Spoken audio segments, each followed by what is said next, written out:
Hello, good evening, everybody. How you doing? Hello, Paddy Jud and Joe from across in Canada. Is he our first Canadian guest? He might be. I think he might. I think No, we've I've had a yes, few yes. Canucks. I think we've Yes, had a we've few had a few Canucks. Canucks, If yes. that's not insulting, Joe, I hope it's not. I hope you wear that badge, Oh, right? not at all. In the chat, but apart from that, Joe is definitely the first one that we've. Well, I think we had another one. There was not. Yes. I'm going to have to think look of up his his name. name. Yeah. Anyway, Joe, you're very welcome, and welcome to everybody in the chat who have been waiting patiently, lads. All I can say is, honestly, you gotta get yourself some lives, because some of you have been waiting in here since 7 o'clock this evening. I checked, and I really worry about you. All right, It's troubling. Well, I thought you meant you have to get some of your lives, as in live chat. But you mean lives as in lives? Oh yeah. Well, no. Look at them, for goodness sake. I've seen pictures of all of them. Look at us. We're exactly the same. No, I'm good looking. I'm the good looking one. Oh, is that where we're going this way? Yes. Is that where we're going? Anyway, folks, just without any further ado, let's introduce Joe. Yeah, I met Joe. I've watched this channel off and on for a long time. I'm a lazy.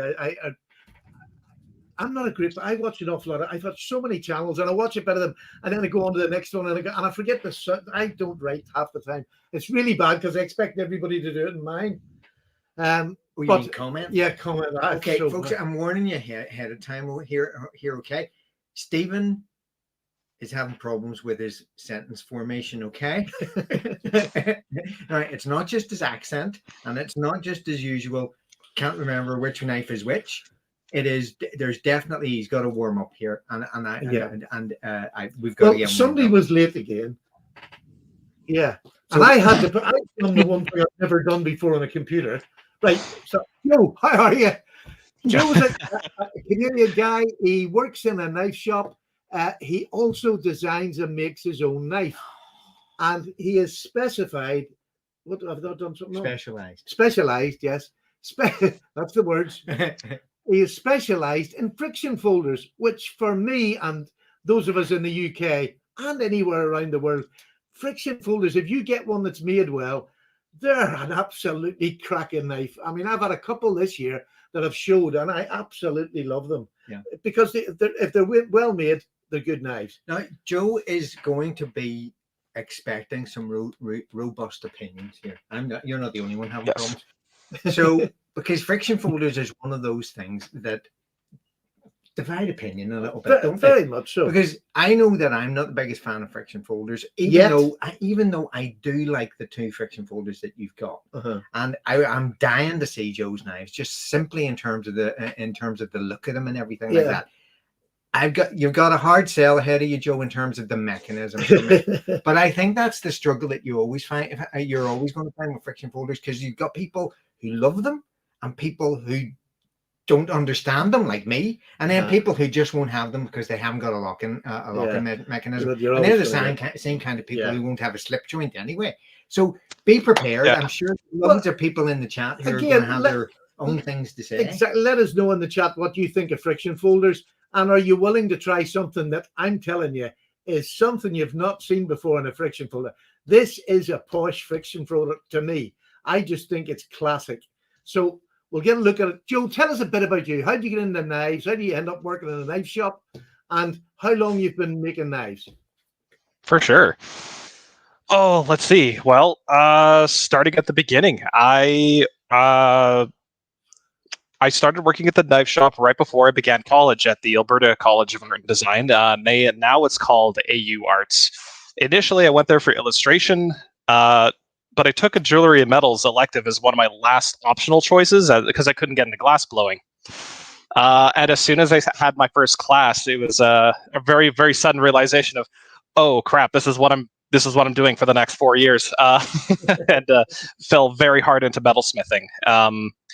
The knife thing, it was just a collector's hobby at that point. So I was into Spyderco, Benchmade, Kershaw, kind of your standard names for locking blades. And actually, about 2 years in, I ended up picking up this guy, Ford Peasant.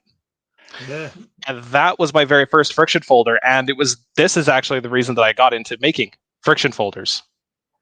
Yeah, so this is it's just a little cheapy, like L6 tool steel, but it was reliable, dependable, easy to clean.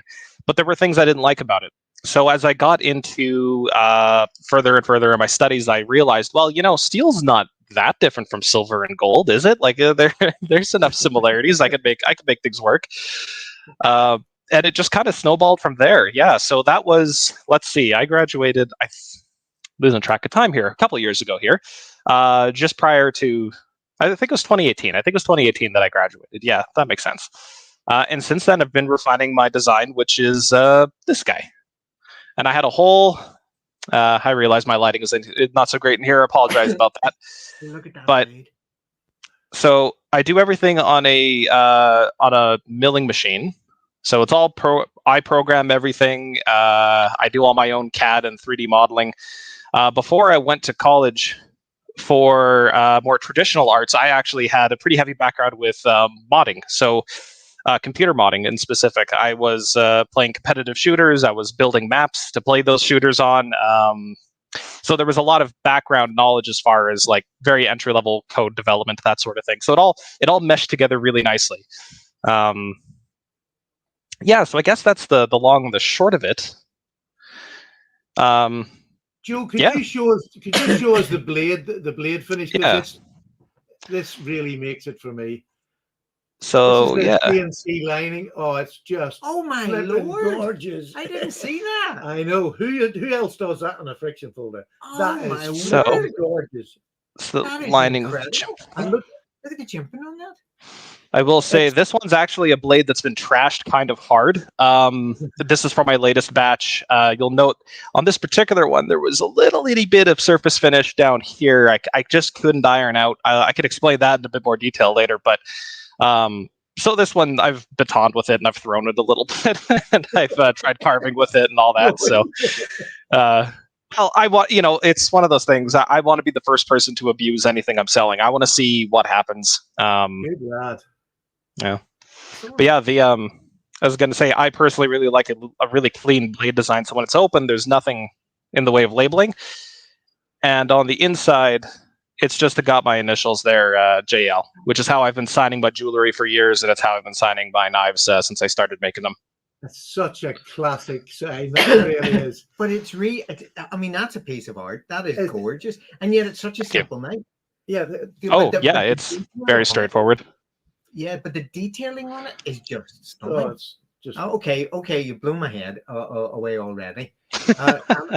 Now, what worries me is that we're only literally 8 minutes in. I mean, I hope you haven't actually peaked too soon, Joe. Is what I'm saying. So, no. Most of the way through an energy drink, so I should be kicking in any second now. Yeah. What I'll have to say is, poor Joe, I got him at the very wrong time. He's just sent me 2 knives over, so that I can have a look at them, and we're going to send the knives out to quite a lot of people, and let them have a look at it. So this is something, hopefully, if you've got a YouTube channel, especially over in the UK, but if you just send me an Instagram and say you'd be interested in seeing the knife, it could be months before you get it, because it's got to go around so many people and get posted from one to the other. But if you give me a list, I'll just start making a list. It'll probably be YouTubers first, because naturally Joe wants to get in this market and I want him to get in this market, which is why I'm helping him. And like I said, I don't have many people that I actually sponsor their knives. I used to do years ago, get all the Chinese ones, hundreds of knives sent to me every week. I don't do it anymore. I got fed up with doing that. So I have usually about 3 on the go at any one time, and they usually last for years rather than just a month. So this is something, if I invest in it, it's what I believe. I just think it is an amazing friction folder. So I'm sold, and that's all you're going to hear from me. When I get it in hand, if I don't like it, Joe has said, you just tell me exactly what you think of it. He's in front of me, so I just don't, he hasn't given me no conditions whatsoever, which is perfect. And when you see it, he wants your honest opinion. If you just don't like them, well, just don't. You're not going to like friction folders. Nobody's going to like every knife that's out there. So no. But if there's constructive things that you think would help, but I think there's a difference. I mean, as I said earlier, there's a difference. I mean, you may not like friction folders, but I think you can still appreciate a good bit of craftsmanship. That is something I haven't really seen before on a blade. No. And I mean, Well, I thought the blade itself, just as I saw it in the lighting that it was in, was just lovely. Just it's the shimmer. That kind of blade shape that we love. Yeah. And it's and it's absolutely fantastic. But that extra kind of there is a few companies that have done that blade. That's not that's not the new pit, but incorporating it in with a friction folder, and even all the design and even the screws where they're positioned, how they look, it all just adds up to somebody who's been to art school and knows how to put a product out. Yeah, and this is another interesting question, because didn't Beth study jewelry first? Exactly, yeah. Beth, who is Ashley Harrison's apprentice, she's in her 5th year of knife making now. She started off in jewelry and then went from that to knife making in a big Sheffield factory where all men sort of are in, and she has made an amazing job of knives. Yeah. I just got her first one that she made, the first one she made, and it's just it's fabulous. Fabulous. It really is. So really, but it's that artistic quality. I mean, what would you say, Joe? I mean, that's an interesting question for me. What would you say it was was the stuff that you could transfer from the jewelry side of things or the art side of things to the knife making side of things? What were the transferable skills, really? It was a lot of design process that kind of transitioned really, really well. So there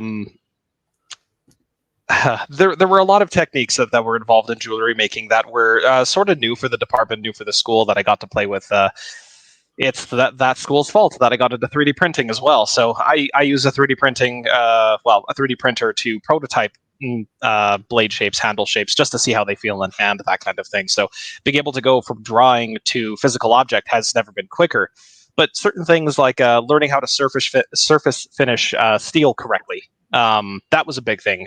In jewelry classes, we were expected to make our own tools. So one of my favorite things to do that I'm terrible at is tracing and repoussé.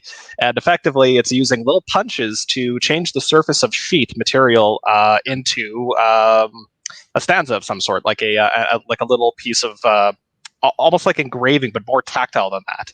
And so making your own punches and chisels and punches and all kinds of stuff in order to do that work immediately transferred over.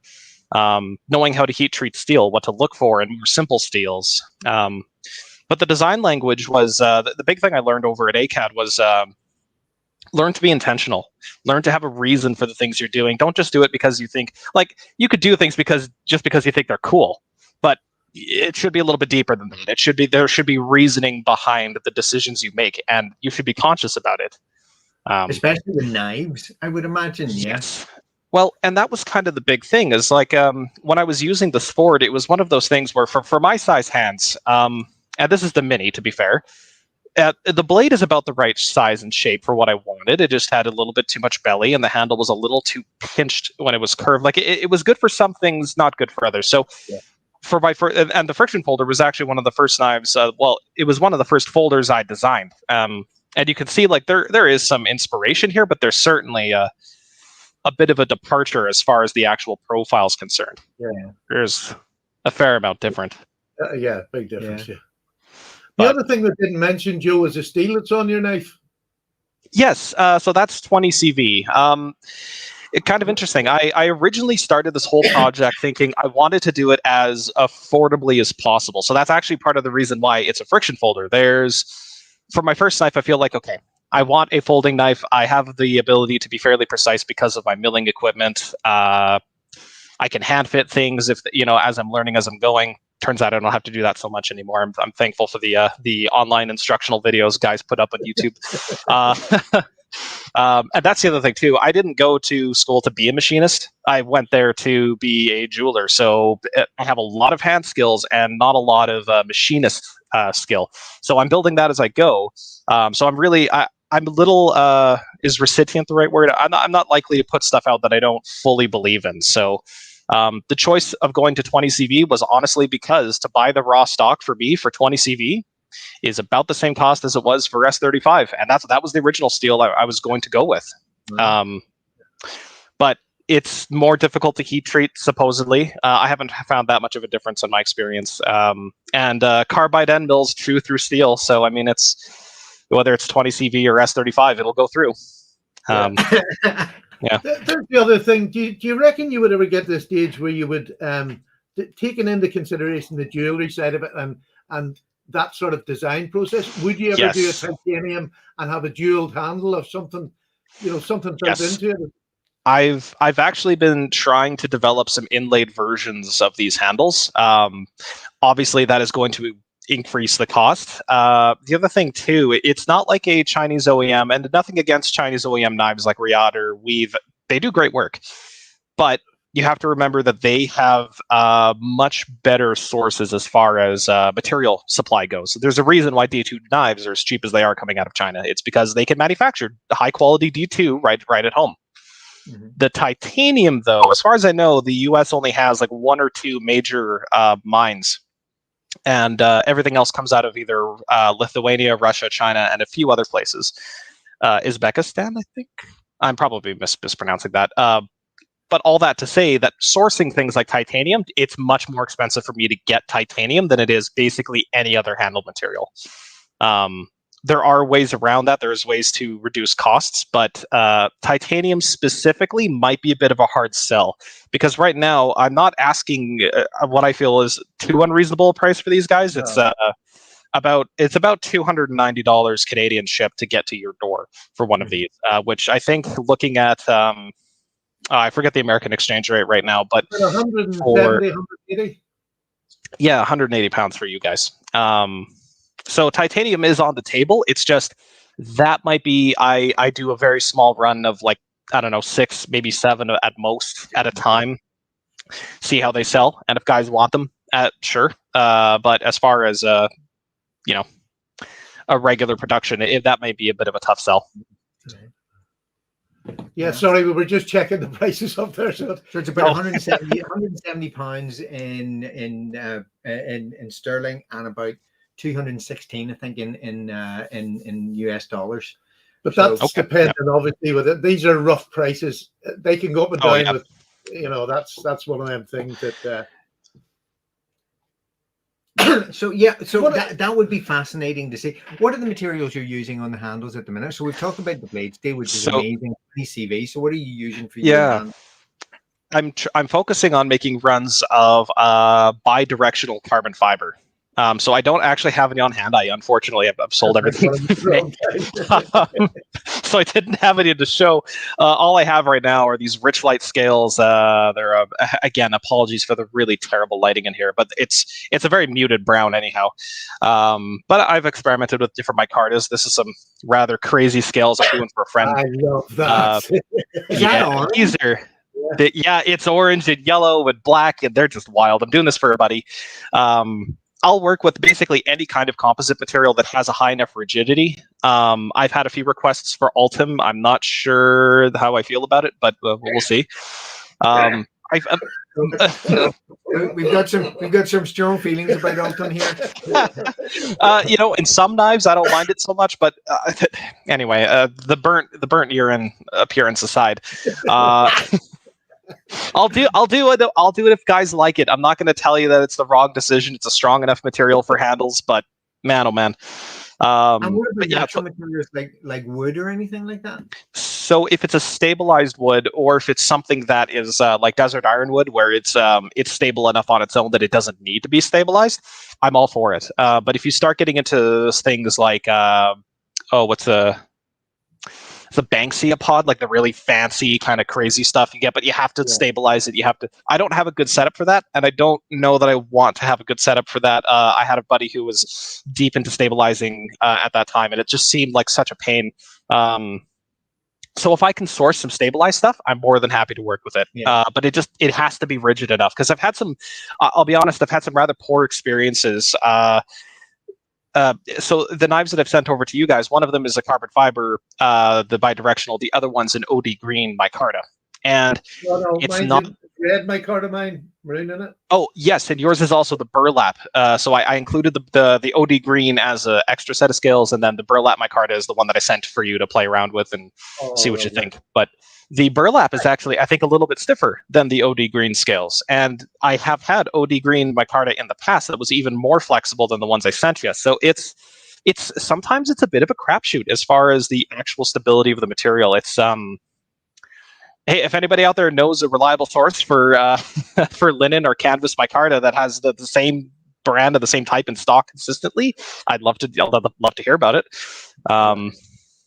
Yeah, I would try Ben. Yeah, might have to hit him up. Hit Ben up, yeah, and just ask him where although he stopped doing it now, because it was a lot of people said it was popular, but they weren't buying them. But then that might there'd be no conflict then, because then he'll not mind. Joseph could start using his stores. Yeah, absolutely. Oh, definitely. Ben wouldn't mind anyway. He's very open. Absolutely. Yeah. And I mean, he always said right from the beginning is that the advice and the support he had from other people like Pena from Pena and other knife makers was just incredible. I mean, it was inspirational at the start of his journey as well. So I'm sure he'd be more than happy to, Joe. So we'll ask him when he's on the show this month or next month. This month, we'll ask. Appreciate that. Yeah, I mean, honestly, that's something I've actually noticed about knife makers in general. Guys are way more willing to share knowledge on how to do things than a lot of other industries. It's, I mean, it's really heartwarming, honestly, just to even on a place like Blade Forum, such as it is, you can go and ask a million questions. You'll get a million different answers from guys who are they're multimillionaires because of their work, or they own knife companies, or they're just getting started, but they happen to have a specialty in one area. Like just the amount of information that's available, if you're just willing to be polite, ask, and then listen, is really humbling. I've learned a lot just from searching through archives of conversations. It's absolutely incredible. We've all got into this habit of blaming the internet and all for everything that's bad in the world. But when you get circumstances like this, before a knife maker had to go to somebody, had to sit in his shop, not get paid anything, and just learn from watching somebody do it, and then rubbing stock down with files, for years to get that, So the internet has really just opened up anything you want to do, you can learn. That's the good side of the internet. Well, I think it's absolutely. I mean, there's good and bad. It depends on what you go looking for. What wolf do you feed, as they say in the old the channels you go to are dodgy. I know, but we don't talk about that. You promised you'd never mention that, Stephen. For goodness sake. I didn't say the word. So it's been about 3 minutes. Do you have any other knives there, or should I, or is that the only one you've got there? What sort of knives do you like, and have you got any there you want to show people? Just anything at all? Oh, well, I mean, I still collect knives. I still buy knives. But as far as models that I'm making, I don't know that I have much that I can really show at the moment. I have too many things in a prototype stage. But I can show you something that I used to make quite frequently. I just haven't had the time. I need to go back and remake a bunch of fixtures, because I've learned so much in the few years that I've been doing this, that now when I look at my older work, it's like, yeah, it's good, but man, there's so much I could fix about the process of just making it. This is an older model I used to make, and I still carry this one quite frequently, but it's a Ulu, so based off of a Native American skinning knife.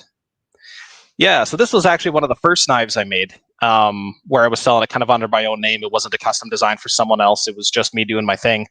These were all made, what did I do? First few were 1095, then I moved to 154 cm. This one's S35.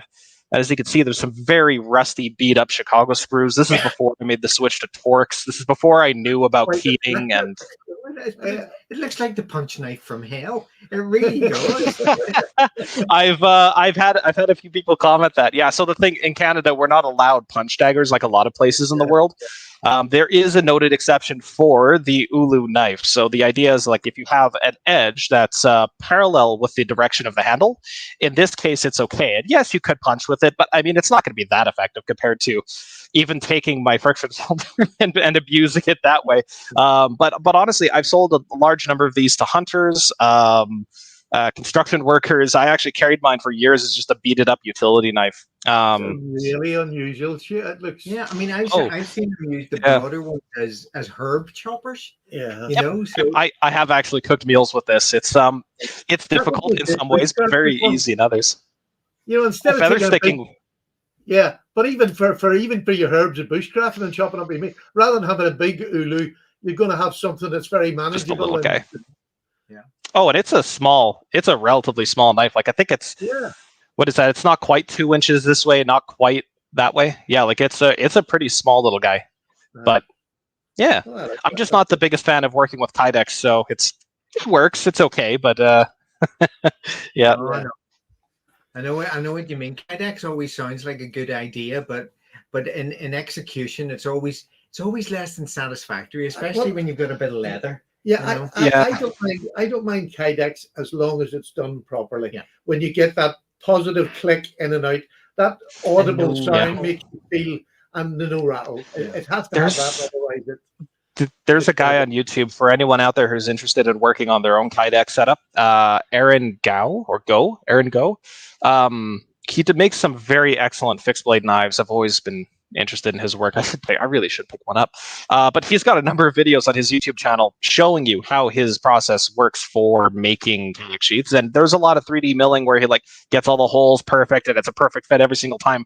But there's also some handmade ones where he's forming them to each knife. That's an ideal setup, and it's not terribly expensive to get into, relatively speaking. So if that is an area of interest for anyone, definitely check his videos out. I do not have such a nice setup. Yeah. Byron's just saying that an alternative use for your ulu would be as a boot scraper, or at least that's what he'd tell the constable when he comes calling for about the punch knife. But it's a cracking looking thing, and it's nice that they're all unusual. Different, exactly, Stephen. I mean, it's nice to see, to ring the changes a little bit and see something. I think the knife world has really got very stale. It's like one company gets a good product that sells, and it's a good knife. There's nothing wrong with it. It's made well, good steels in a price range. But then another 10 companies make exactly the same knife with a wee twist of the handle or a tweak of the blade. Yeah, and they're all generic, and that's what sort of. So I think that's what we're always looking for, is something a wee bit different. Sorry, Joe, go ahead there. Yeah. Oh, I was just going to chime in with, I've spent a lot of money on knives that are, relatively samey to, the way they've been for the last 20 odd years. Like the military is probably one of my most carried working knives. It's a big knife, but I quite like larger knives. But despite that, I've spent a significant amount of money on CRKT products for the years because they do truly strange things. And to be honest, that's the kind of thing that keeps me interested in knife making is the weird stuff. I have a whole folder full of designs and drawings for mechanical systems and stuff that, like, one day I want to pursue these, and like the really weird stuff, the stuff that may not sell, except for the value of it just being odd. That's the kind of stuff that gets me excited, because as a collector, that at any time, like when Buck came out with the Marksman, that G&G Hawk design, and had to have one, and just the fact that it's like a modified version of a pick lock, and it's super cool. Like Buck, really, of all companies making something like this, like I think more companies need to do weird things like that. They need to push boundaries a bit more. It's funny, CRKT, the big thing about CRKT is they were too expensive for the blade steels they put on. Mm-hmm. But this year at SHOT Show, I've just been watching this latest, not SHOT Show, whatever it is at the minute that's on. The Blade Show, yeah. It is SHOT Show, yeah. They've really upped their game with their blade steels this year. They really have gone. And that is exciting to me. They've done an incredible job. It's funny, when I started getting into knife collecting, that must have been around 2010, 2011, when I started really looking to buy knives and use them quite hard and learn about them.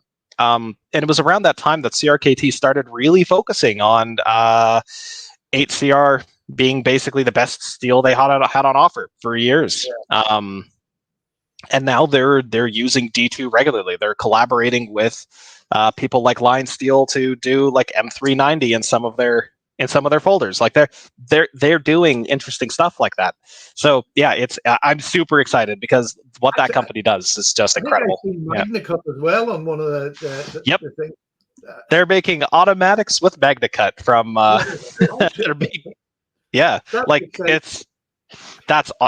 it's awesome. Like, to be honest, if I had the ability to partner with any production company out there and I had my pick, it would either be CRKT or Spyderco, honestly. Yeah. I mean, it's funny because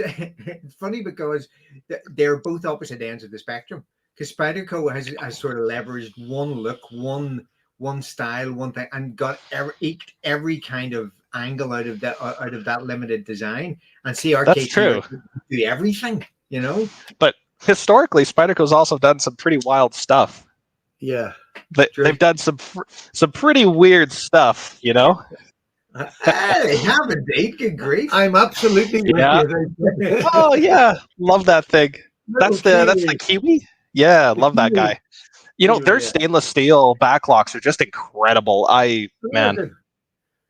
Yeah. And you can pick them up secondhand for buttons, and yet they're no worse than any of the other knives. Well, and even maybe I won't say bite the hand that feeds it type situation here, but I'll make a comment as far as blade steel goes as well. Like, there's nothing wrong with VG10 done well. No. Like, especially done with a proper heat treat. Like, Spyderco, I've been just impressed with the way that, like, even my older Spyderco, like the first one I got, the Delica 4, plain bones VG10 saber ground, I reprofiled that sucker to a 17-degree edge, and that thing just performed like crazy. So doing some awesome stuff. And I love 20CV. I love S90V, S110, all these crazy high-edge retention steels, but you could make do with really basic steels too. It doesn't need to be the rat race, right? When Spyderco done the Tenacious, that is one of the best holding knives you'll ever buy, and their HCR 18.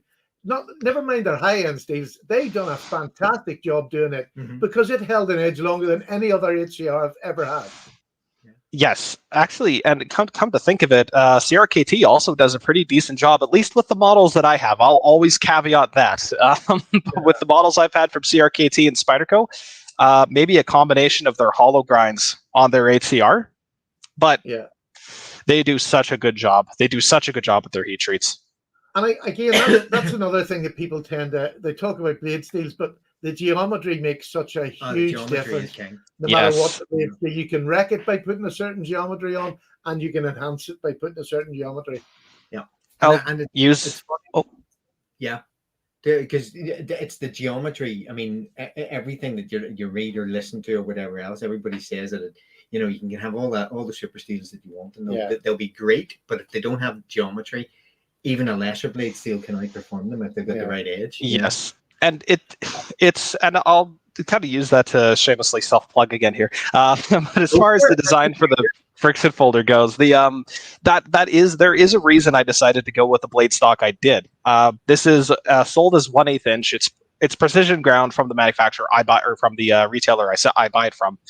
So when it comes in, I know exactly how thick it's going to be, which just makes my job easier when I'm working on the mill. But I wanted it to be robust. I wanted it to work with clamping sharpening systems, so I still gave it that flat, but I pushed it back as far as I could. And behind the edge, I do bring it down quite thin. It does get down to about 0.4 or 0.35 millimeters. That's about where it ends out, depending on my exact setup and the tooling. And I don't want to necessarily be held to that every single time, but I am trying to target that because I know that, like, guys want to use this stuff and they want it to be able to cut. They want it to be able to perform. And there's been times where with this model, I've thought about going to a hollow grind, actually, a fully 3D machined hollow grind. But every time I do, I think, no, this was a knife I designed you could be rough with. Yeah. I don't know that I necessarily wanted to have that fragile of an edge. No, I'd want that as an EDC knife. And I don't want, a 12 thousandths behind the edge necessarily on just an EDC knife that I'm going to poke with, do a bit of prying. I know we're not supposed to, but tell me anybody who doesn't. Well, on my way back in from grabbing groceries earlier today, I was picking rocks out of my boots with the tip of my knife fingers. I mean, that sounds like a proper use for it. Yes, absolutely. I go for it. Talking of blade steels, I just got what I consider is probably, it seems to be one of the best knife blade steels, the 15V, done by... I've heard excellent things. Yeah, I just got... And mine is the one that Spyderco done on one of their... I just got it today. That was the mule, right? Yeah. I saw your thumbnail. I meant to watch that this morning, but things got a bit busy. Oh, excellent. And you got the handle scales. Wonderful. Yeah, and I got the Kydex sheath, and I got nice spare scales. I bought it secondhand, but it had never been used. Never. But it's a big brown bear edition. He's incredible. He got together with Spyderco, and it was brave of them to go for somebody who's just an outsider. But my gosh, it's one of the most comfortable now. Mikey Newman's in the house, and he's already starting to drool, so we need to be very careful. Mikey Newman has a problem with Spyderco. We've had interventions. We've had people talk to him, his loved ones and everything, but there's no hope for him. Every time he sees a Spyderco, it's like he has to have it. And so I'm stunned that he didn't get that mule before he did. Here's another thing. Can we show that blade again, just a milling on the blade? Because there's a few have come in since it. Sure. This is just a quick introduction. This is Joe. He's a knife maker from Canada. Look at that blade. It's just stunning. Okay, but I need to ask a question about that because it did occur to me. Because it's not a hollow grind. It's probably defined as a flat grind or a very high saber or whatever else. So what does the milling lines, what does that do the milling lines on that do to your sharpening in terms of I'll try to get a close-up here for you to see that bevel. Oh, and I should warn you, I went a little bit ham on the sharpening I sent on the two I sent to you guys. I have a new process for sharpening, so it's a little bit of a steeper angle. Stability seems to be pretty good, but I do want to hear back about that. Yeah. So sharpening is not a problem whatsoever. This one here is sharpened to a 20 degree, and I believe the ones I sent you guys are going to be closer to an 18. I've been incrementally making them thinner and thinner just to see how stability goes. That was actually what I was planning on doing after the stream, was reprofiling this guy. I'm like you, 20 CV takes a 17 degree edge. It's perfect for it. Yeah. Yes, I do. I am very curious to see, because I target, it sounds presumptuous, but I am targeting a 61.5 Rockwell, so 61, 62. I'm able to hold that because thank you. Yeah, the only reason I feel confident in saying that is because my heat treat setup is pretty tightly controlled. I'm really only quenching like up to 12 blades at a time, so I can take my time with each one and space everything out correctly. It's not really a hassle to do. But sorry, you had asked about the sharpening. It's not so much the sharpening. The thing that I was concerned with personally was, how is this going to affect cutting through material like cardboard or foam or anything that's going to pinch? In my experience, it doesn't really affect things in a noticeable way. If anything, in certain materials that are relatively stiff, I actually find it slightly easier to cut with this versus something like a stonewash finish. But I'm talking like I can notice a difference, but the average person, I really doubt would like sit there and do the same cut like 40 times to be like, no, I think this is slightly. And the reason I think that is because between each one of these steps is only a difference of about 0.1 millimeters. So it looks pretty aggressive on camera, and in photos, it's definitely a very loud looking texture. But in person, it's actually a fairly gentle finish. You don't really notice much difference when you're cutting through stuff. I will say, though, if you're cutting through carrots, you'll leave a little bit of orange in the blade when you're done, and it's a very funky look. So it's just a reminder to wash your knife, and keep it clean. But it is 20 CV, so I mean, you do you. I don't know. I think given the mindset of the people we've got, then we could start getting a thing going for a carrot patina. Where people just don't wash their knives and they have this orange kind of bits on their knives. Yeah. more power to you guys. I personally, I typically avoid carrying high carbon. So steels like M4, K390. I love the performance, but I have very caustic body chemistry. So if I'm working hard and I sweat, and that sweat somehow ends up on the blade, that whole thing is turning to red orange oxide. Like it's not great. Hey, that's the alien in your background, acid for blood kind or acid for sweat kind of thing. It's one of those things. Yeah, it's awful. When I was in jewelry courses, I would be standing there like waiting to use a specific tool or whatever, and I'm chatting with a classmate about how certain techniques are working out.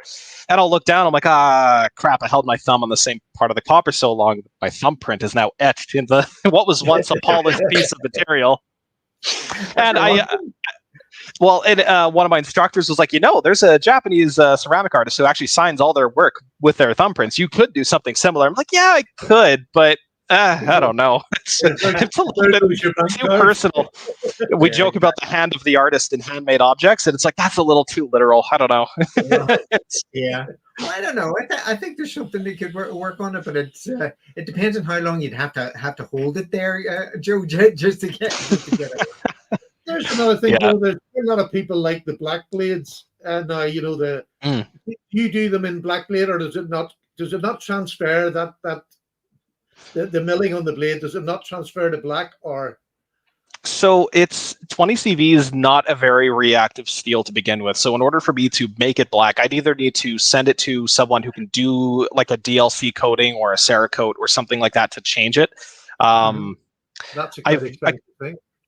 Yeah, and especially locally, like I really don't want to send stuff overseas to have stuff done just for the shipping costs and all that. But to get stuff done locally is quite expensive. There's not a lot of shops close to my area that are willing to work with me on pricing like that. Like, for instance, for me to buy a sheet of 20 CV is one thing, but then to send it to a local water jetter, if I wanted to get blanks done, or if I wanted to get things surface ground to match the thickness, it would cost me more than the material. And then my prices would shoot up. And I'm trying to avoid that at all costs. I want things to be, as entry level as possible. I want them to be affordable. I don't want these to be like, I have other projects that they could be as expensive as they're going to be. I don't care about those. The pricing is going to be whatever. But for the friction folders especially, it just doesn't seem right to save myself a little bit of time, but then have to charge like $100 more because there's a ton of extra work gone into the pre-production, right? So I would like to find a decent way of darkening blades, but outside of things like Parkerizing, I'm not 100% sure what I could do to 20 CV that would be affordable. Honestly, go work on the milling for a wee bit, because that's a market advantage right there. That I just think that's lovely. Yeah. And I mean, as Stephen actually said, if everybody's doing Cerakote and DLC and satin wash and stone wash and God knows what else, lean into what gives you a little bit of a differentiated advantage. I mean, to me, the shock was actually, because I've seen it before on Freeman knives and things like that. But when I've seen it on a friction folder that's UK legal or legal nearly anywhere in the world, it's it's under 3 inches. It's just a perfect. No, it's not going to offend anybody at all. I just think. I hope not. Well, yeah, unless you're jabbing it too hard. Wow. Yeah, but it's just it's so different. And you're right. That's the thing. And I look back to the difference again. Yeah. But I look at things. A lot of us do. I look at things with my eyes first, and then I'll go into the detail of what's behind it. Yeah. But it has to suit my eye first. Otherwise, of course, I'm not going to pick it. When I look in a box, it's things that catch my eye that I usually drawn to go, whether it's the bone or whether it's, the wood. Well, speaking, and just as a slight segue there, Joe, just speaking of what catches your eye and what you like, the drama, the epic, the episode of the canoe has now drawn to a good conclusion. Gus has his rightful knife, and I'm glad to see he's received his case canoe. So can everybody in the chat get off my back now, please? All right. We only have one big knife show, and Gus had pulled this canoe out of this man's box. He was looking through knives to buy, and puppy dog here got behind. Oh, I really wanted that. I really, really need. He went on that poor Gus just let him have the bloody thing. Right? Gus was just out of hospital. You have to give the context. So he was drugged up and not himself. So it was in a moment of extreme vulnerability. And Mikey Newman and others have never let me live it down. So it has gone to its rightful owner. Gus, I'm so pleased that you got it. You enjoy it, buddy. And for goodness sake, never let him forget, Gus. Never let him forget. However, I do have to say, I do feel a little bit uncomfortable with the fact that you're now sleeping with a knife that I gave you. Okay, stop that. That's too much information. It's funny you mentioned early on in the design process. I actually I had my nightstand table, and I'd have my 3D printed prototype of my knife right there with a little set of needle files, because if I couldn't sleep and I'm thinking about changes. I'm like, okay, I'm going to do this before I forget about it. Get up and start filing them down. That is a definite knife collector rather than a maker, isn't it? Yeah, absolutely. Yeah. But Joey, I mean, I haven't watched your podcast yet, so, but I just saw a quick look. There's a couple of other guys that you work with, yeah. Yeah. So what is the setup for the knife shop itself? And one of the guys actually was asking if there's a web link or a website for your shop as opposed to the YouTube channel. So I mean, if you can let us have that, even if you can put it into the chat if you get a sec, I'm sure everybody would like a chance. If there is one, obviously, if there is a website for the shop itself. So for the shop, it's none of my work is going to be there, but it's Canadian based. It's Cutting Edge Cutlery Co. If you just Google that, it's the only Canadian one. We have a couple locations across Canada. So we're the Calgary location. On the podcast, it's my manager, friend, Dennis, and then Paul, one of our co-workers as well. So we've been doing the podcast for quite some time. It's very much a bit of a review channel, a bit of a reactionary content to a lot of design and trends, things like that. A little foul mouthed at times. Early on, it started. Everybody had drinks. Everybody was just there for a laugh, and if people happen to enjoy it and watch, then so be it. So it's an incredibly casual podcast. We're not monetized or anything like that. We're really just doing this because we enjoy doing it. Absolutely. Yeah, it's a good time. There are some strong opinions. I do like the sarcasm. That's me. I do like the sarcasm. There's a lot of Anybody? We'll try and get that up on the. And was it Cutting Edge Cutlery? Yeah, I might even be able to just copy paste the web address here. I'll just send that to YouTube chat. If it's cuttingedgecutlery.co, cuttingedgecutleryco.com. Is that it? Well, it wouldn't be Yep. cool, would it? It's cuttingedgecutleryco.com. All right. Okay. I'll sent that out. Yeah. That's cool. Brilliant. So, Yeah. So if you want to have a look at some of the stuff, even though it won't necessarily be Joe's, but you'll get an insight into what else is available there. So that's the way. And where did the podcast come from, Joe? So how exactly did that start? I think it was mostly just because we all enjoyed getting together. We would get together on Sundays and just hang out and, just chat. And because we're all knife collectors, knife users, like most of the guys who work at the shop are avid campers. So they go out into the middle of nowhere and just disappear off grid for like 3-4 days at a time. And they'll take their latest toys with them. Incidentally, the Trailmaster from Cold Steel is absolutely one of the favorites to take out. I don't have one here, but mine would be the Gurkha Kukri. That thing's just mean, but it's a wicked wood chopper. So it kind of started from there. Bar Kukri as well. So I mean, I'm a big fan. Yeah. Kukri's just excellent. I haven't brought an axe out for years. Really should mean to though. I have a good number of them just lying around. But as far as the podcast. The big commonality for us was we were all into pocket knives, but we all liked different things about pocket knives. Initially, there was 4 of us. 2 of us were left-handed, so we had a lot of strong opinions about pocket clip placement and lack thereof, with a lot of designs and all that. So, but yeah, it was just a fun way to spend time, largely. Yeah. Me and Justin. Justin doesn't have a YouTube channel. But we met through my YouTube channel, and for years we live about 10 minutes apart, and we had no idea we lived 10 minutes apart. That's hilarious. No, I can't get rid of them. I mean, you have to be careful what you wish for, kind of thing. So it's, but we're quite different in our knife collecting. Oh, we are. But I think it's sort of. And I met you through sacks. Yeah, exactly. Justin's a big sack person. But it's like your knife collection. This is why it's so nice. I mean, and that's why a lot of the guys in the chat would agree. Just even the conversations and the exchanges you have with people who are into the same thing, you start thinking about going outside your own comfort zones and exploring different areas of knives and things like that. So, I mean, Mikey, who was a big Spyder co-fan, and still is a big Spyder co-fan, started this year getting into he's- traditionals and case knives and all sorts of things like that. And he's loving the journey there.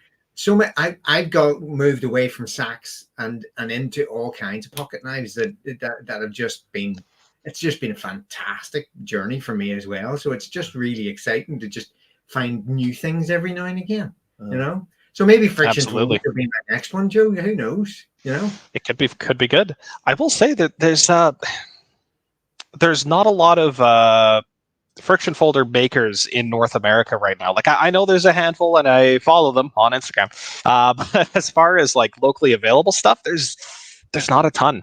There's a lot in the UK though, which is nice to see. Most But tend to be. They don't advertise over here. I don't know what's the difference between our makers over here and the rest of the world. It seems is ours find it very hard to advertise. They don't send and put their name out there. They don't send knives out to people to have a look at. Well, very few that I know of. But maybe most of them are hobbyists and custom makers that do it on a side almost. It tends to be that.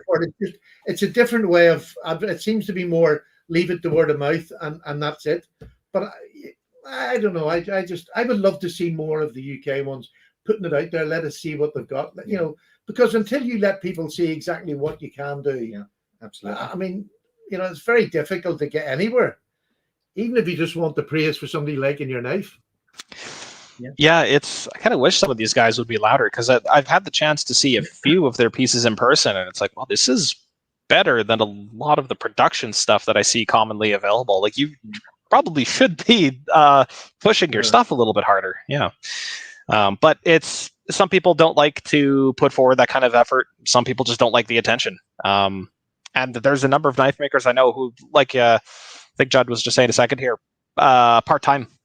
They're interested in, and I mean, for the record, so am I technically. I'm doing it part-time and I'm working a day job, but these are guys who are there working maybe every like one weekend a month, 2 weekends a month is all they get, because they have families, they have other commitments and things they need to be concerned with. But no, I very much, for the record, I very much want to do this full time. It's it's something I have the capacity to do and would like to continue to do. So, but. And it's funny, you were telling me the other day, your CNC machine is in your father's garage, isn't it? Yeah, so I have a pretty decent setup there, actually. It's a shared workshop, essentially. So my dad's got his automotive stuff on one side. I've got room for my mill on the other. He's kind enough to let me store it there, do my work there. Yeah, I'm eternally grateful for the amount of help he's given me on that. That's a great idea. You get your food. You get daddy's ear to listen to.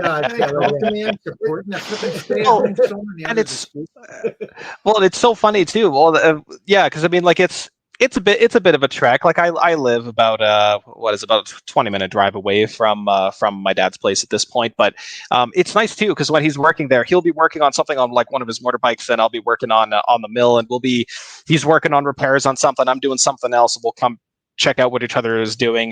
And I got to be honest, that's actually something I really missed about being in college and developing things. There was always the opportunity to go see what other people were doing, refresh your head a little bit, and then like ask questions about like how did you get that finished? How did you apply this? And I'm trying to be more proactive on Instagram and blade forums and things like that because again, the maker community is like that. If you ask them like, oh wow, I love like how you did that. So it's definitely worth talking to people if you see something that's interesting. Yeah. We've just had a comment from Will Wilson who was saying that, I mean, he's got experience of his brother who must be makes knives in some way, shape, or form. And he said that there is a potential, especially in the UK with our life laws, about backlash just from producing knives. And I suppose that I mean, it is a consideration. But it wouldn't be one I would have thought of automatically. But no, it's always one of those things that gives you pause. Yeah, and especially if you're making locking knives or bigger knives. Yeah. Here the UK is the worst for doing it. Yeah. You definitely need to be aware of what your laws are. And I'm not 100% sure about as far as the UK standards, but I do know that non-locking shorter than 3-inch, you should be fine. Absolutely. And as far as things like locking blades go, like it's funny, Canadian knife law is at one point very restrictive, but also extremely open-ended. design, length, size, method of opening. They really don't care as long as it's not automatic. But we can have daggers. We can have knives that are just designed specifically for combat, and they're fine to have, but you better have a good reason for just having it on your belt, kind of deal. I mean, but with friction folders, sorry, Oh, go ahead. We're allowed bushcraft knives if we're going bushcrafting. You can't just walk around the town saying I'm on my way to a forest. That's not going to wash. Yeah, 100%. It's got to make sense in situation, for sure. Right, before this descends into another political diatribe about knives, which is always where it gets into dodgy ground. I'm sorry, Joe, but I need to distract the conversation slightly to address some comments in the comment. Okay. I would like to say that I am hurt by some of the comments that I have been hearing there. I mean, apart from anything else, how long have I known you guys? How long have I been part of this community? I mean, come on, give me a break. All I get when I come into this is, oh, is Jud really that short? Is Jud standing on a telephone directory, or is he standing in a hole? Is he really that short? And for this next bit, I'm going to stand up and give you lot a piece of my mind. So anyway, next time I hear that kind of behavior in the list, in the chat, I am going to have you all. I will take you out of the kneecaps. Don't you believe it? Okay, sorry. Enough. You make me so happy. It was one of the things I had to consider before I started the show, if I could have a dwarf on it. Yes, but we're equal opportunities in this place. We're equal opportunities, unlike the people in the chat. No. Try to be inclusive, you know. It's getting near that hour stage. So can we have a look at the knife? I could watch this all day. Yeah, no. Can we have a look at the knife again? A nice go around your knife and explain the sort of knife itself. Right. So this one is Richlite. The standard option is bidirectional carbon fiber. It's 20 CV for the blade steel. Everything is 3D machined in-house except for the screws and the washers, which are copper washers, by the way. I know that a lot of you like ball bearings, but for a knife that's going to get dirty and potentially wet, I want you to be able to wash this in a sink. It's one-handed opening. Jimping lines up on the back here. There's a small amount towards the back here to hug your finger as you're gripping it. Relatively narrow blade. Gentle curve on that belly. It's definitely penknife size. You know, it's not. Oh, you know, I should grab something relevant for size comparison, shouldn't I? User, yeah. But the camera sort of makes it sort of look smaller than. Well, I think actually it makes it look bigger. Oh yes, it does. Yes, because it is pen. You know, it is under 3 inch. So. Oh, there we go. My other most carried pocket knife at college. So. Oh, excellent. Little tinker there. Well, it is a good size of a blade. Yeah. Oh, sorry, I take that back. It is a good size. That's a real good working blade. But really I good. do like that shape. To show size in hand. Yeah. Plenty of handle. What have you got? Large hand, Joe? Typically fit into a large glove. Yeah, that's a lovely size. I mean, that would fit any hand. So that was a big part of the design process, was getting people like my fiance to handle it who has small hands, and to see how she felt using it. But then also people like one of my coworkers who has double wide XL hands, who does not fit into a standard non-custom pair of gloves. What the hell is he, a grizzly bear? Well, it was a big boy, 6'4", forearms like Popeye. He was a blacksmith, so but he found the handle relatively comfortable too. So it's like, okay, if I can get either extreme and I'm happy, cool. That'll people. I'll be honest with you. That's the reason I wanted to get away from a swept handle like this. I find unless they're of a certain size or larger, it's just too pinchy. Yeah, I mean, I've had the large and the small of them, as have an awful lot of people over here. That's quite a popular knife. But the one thing I wanted to say to people who have maybe come in a bit late to the chat, this knife, one of Joe's knives, he's sent over for me, and I've got another knife that I'm going to be sending around. Especially the sanitarium, you'll definitely get it. You'll be one of the first to get it. and pass it around your sanitarium regulars. And then we'll go on from there. We'll hit people up who, and it's not, if you need a knife sent round to have a look at in this country, the likelihood of you getting one anytime soon, if you don't have a YouTube channel, is probably quite small. And I don't mean to be rude in that, but they're going to give it the most. It's a new knife coming into the country. I want as many people as possible to get to see it, whether it's in hand or on a YouTube channel. So I want to hear the bad and the good. To be honest, once I get the end of the people that I want to send to you that have channels, I'll then open it up. And if you just send me, rather than Joe, if you just send me an email or an Instagram, you know what it is, Paddy's Potato Peelers, just send me one and I'll put your name on a list. And whoever gets them in first, I'll give them first opportunity afterwards. And maybe even in the future, we could do a wee show where we ask people, we'll get Joe on and we get people who haven't got a YouTube channel to come on and give a wee 5-minute pre-say what they think of the knife. Yeah, but it would be good to do the rounds first. And definitely. So you've got Matt, you've got Gus. I want all them to do it first. Yeah. They have to be. That just makes sales sense. But then we'll throw it around. There's no Joe hasn't given us a time to stop doing it, and we're hoping this is going to be a long, ongoing concern with Joe's knife now and in the future. I think you'll agree he's not a bad fella, not the best looking we've had on, but you know they can't all be superstars. Can't all be lookers, right? Yeah. No, I'm just looking forward to seeing it, Joe. I have to say, and the few friction folders that I've seen, I think the craftsmanship on all of them have been outstanding so far. So it will be really good to see the level that we're talking about with yours. But we haven't seen them with the quality of materials that I don't think, especially not the steel.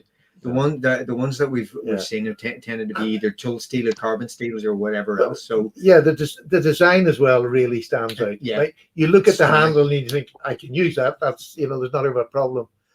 But I love the extended time, because when you put your thumb on top, that knife is never opening on you. It just never. I have batoned kindling with this a number of times. I know for a fact I quite happily do that, not a problem. As with an awful lot of things, I like simple, and it's simple. It's a simple mechanism. Yes. It's a simple design, although it's really elegant. I'm really looking forward to seeing it. And the other thing is, do you mind people taking them apart? Is that something that bothers you, or? Oh, no, not at all. I'll say I did apply some medium strength thread locker to all the screws, so it may be a little bit gummed up, but I was worried about vibration during shipping. I just wanted to make sure that it, was settled fine. It was the type you get out of the twist tube glue stick looking thing. Yes. So I personally find that stuff remains tacky for a good long while. So feel free to disassemble it. But if you do, if the thread locker is completely worn off by the time it's your turn, please just apply a little bit more medium strength if you could. And obviously, feel free to play with the pivot. I usually have mine set to a fairly high tension, but when I ship them out to people for their use, it's a little bit more gentle. Yeah. And the other thing I was saying, if you get a knife sent out, you try not to sharpen it. Strop it. When you finish with it, strop it before you send it on to the next person. And try not to do anything to damage the blade, because we want everybody to see it in its good light rather than. So just the routine. We'll set the rules when the guidelines. No rules. Whatever. Joe, we're past our hour as usual, and we said we wouldn't keep you much longer than that. But it's been an absolute pleasure talking. Again, there's another new person. Well, he's only new to you. I like him. I know, but I mean, I like these new people, and I'm antisocial at the best of times. It's funny because I am antisocial. He is quite antisocial. Selectively social, we should say. Get us in the room with knife people, and the two of us, we get into this room and we can't shut up to get the program started. And I can relate to all of that. It really is. We're both completely antisocial. But Joe, absolute pleasure to meet you, and I hope to see you again. We will, in the not too distant future. But I have to say, my hope is higher that we'll see your knives sooner than you. Okay, no offense. Absolutely. but that's what I want to see now. Yeah, I can't wait. Understood. Feelings mutual. Guys, everybody in the chat, you've been had some fantastic contributions. and you made me laugh, which has been an absolute pleasure talking to you guys as well. So we'll be back next week as usual. Yep. Next. Oh no, we won't time off. Maybe we'll do it on a different day. Night. We might be doing it a different night next week. But we'll let you know anyway beforehand. Probably 10 minutes beforehand. Knowing us, but it won't be Thursday. It won't be Thursday. Joe, I'm here. If you need to give me a ring for anything, as always, just give me a ring. We'll help you out as much as you can. And I'm hoping there's quite a lot of people in here that have got channels that are, well, even if they haven't got channels, they're very much into our type of communication, so. A bit of banter, but they like buying knives. So, you know, the sort of people you want to hit. And basically, you've got a pack of lunatics who are chomping at the bit to buy something new and shiny. Excellent. So. Well, on that note, I'll just tell you, if you're in North America and you want to place an order, just hit me up on Instagram. My name is right there, The Iron Joe. That's the easiest way for me to do it. But if you're in the UK, I think you may have to wait just a little bit longer for us to iron that side of things out. Yeah. Well, we're used to that, to be honest, Joe. We're used to it. And, you know, starting slowly is not a bad thing, and just build up a community over here of people. I think that's the way I would love it to go, which is why I'm investing fully in it. So let's just get them here, get the knives. I hope I can't wait. Anyway. Thank you so much for coming along. I hope you've enjoyed yourself, and we'll see you probably more sooner than later. Absolutely. Joe, stick around for a couple of minutes. We'll talk to you afterwards. We're going to get started this up first. They're amazing. Thank you so much indeed for turning out again. Really appreciate it. And for those that watches after the live, if you want to ask me any questions about the knife, about Joe, please just, again, Instagram, Paddy's Potato Peelers, and I'll ask anything. And Mikey Newman's already planning a trip to Canada with an empty suitcase. Yes. Yeah. Okay, folks. Thanks a million. Yeah. All the best. See you next time. Bye-bye. Bye.